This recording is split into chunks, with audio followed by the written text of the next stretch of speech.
Hey everyone, welcome to Couch Potatoes, the show that brings history and pop culture together because someone's got to do it. The Tunguska incident was a 12 megaton explosion that occurred near what is now Krasnoyarsk Krai, Russia, on June 30th in 1908. It set ablaze over 80 million trees in an area of 820 square miles. Legend has it that a small handful of people perished that day.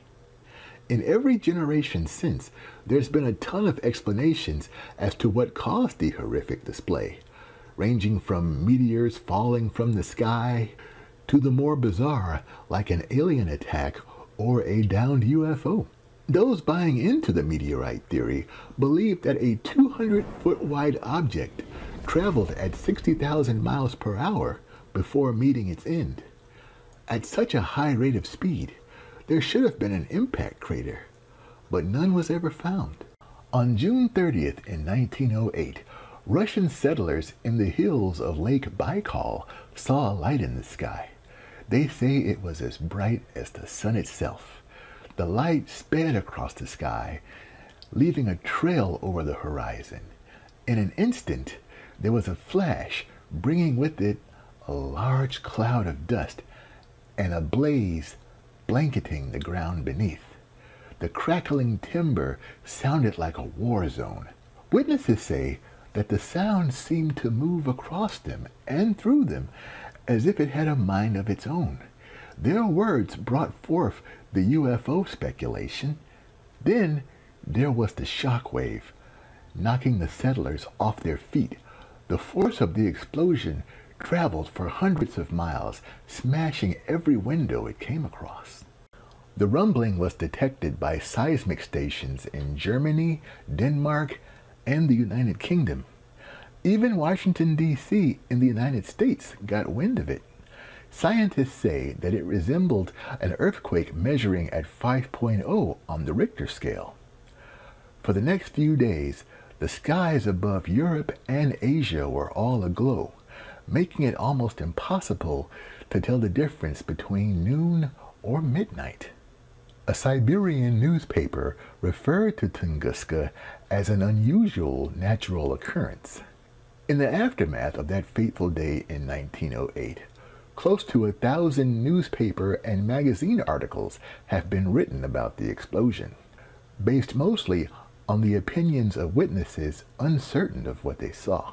Furthermore, it wasn't until 1921, 13 years after the event, that the scientific community actually ventured into the region. Russian meteorologist Leonid Kulik led a team, conducting a survey for the Soviet Academy of Science.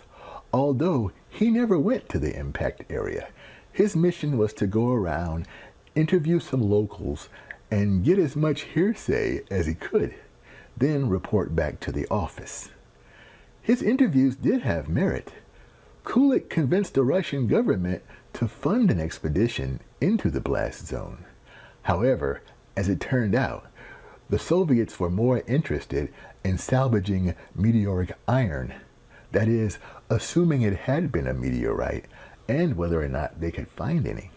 Although funding had been approved, the official trek into the blast zone didn't occur until 1927. Kulik hired local villagers to guide him to the area. He and his team expected to find an impact crater, but as you might have guessed, there was nothing to be seen at ground zero. Instead, they discovered an area where trees were scorched but standing with every branch burned away. There was no grass, not a hint of vegetation.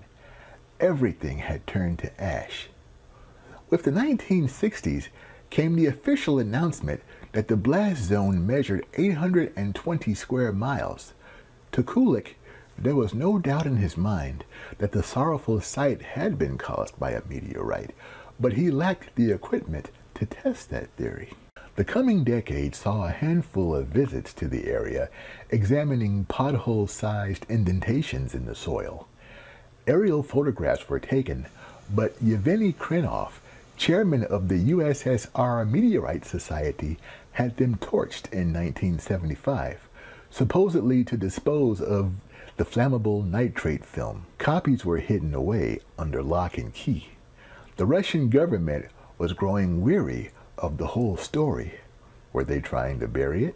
In 2020, scientists were quietly using computer models to calculate the passage of asteroids that could have struck the area back in 1908.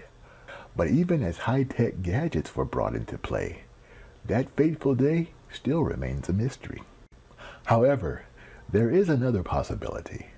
During that year, when the 1900s were in their infancy, Nikola Tesla, a Siberian-American inventor, electrical and mechanical engineer, known for his design of the modern alternating current supply system, believed that energy could be harnessed wirelessly and transferred over large distances. In wartime, such a weapon could destroy attackers from over 200 miles away, decimating the enemy without ever seeing their faces. Tesla's death ray was constructed in Long Island, New York, and scholars believe that it's very plausible that the inventor decided to test the contraption on that same night in 1908. As Robert Peary trekked across the North Pole, Tesla asked his good friend to keep an eye out. On June 30th, Nikola aims his deadly beam of light towards the Arctic, and all hell broke loose. They say the inventor read newspapers and sent various telegrams to Peary. Robert Peary, for his part, hadn't heard of anything interesting happening in the Arctic. But the explorer knew about the terrible event in Tunguska and was glad that there wasn't a lot of casualties. It's rumored that Tesla quickly dismantled his machine. He worked so hard on it, but he said he'd had second thoughts. Isn't that convenient? Thanks for watching Couch Potatoes, the show that brings history and pop culture together because someone's got to do it. If you've enjoyed the episode, be sure to leave a like, comment, and subscribe. It'll really help the channel grow. I'm Erickson Steele, and I'll see you next time. Bye.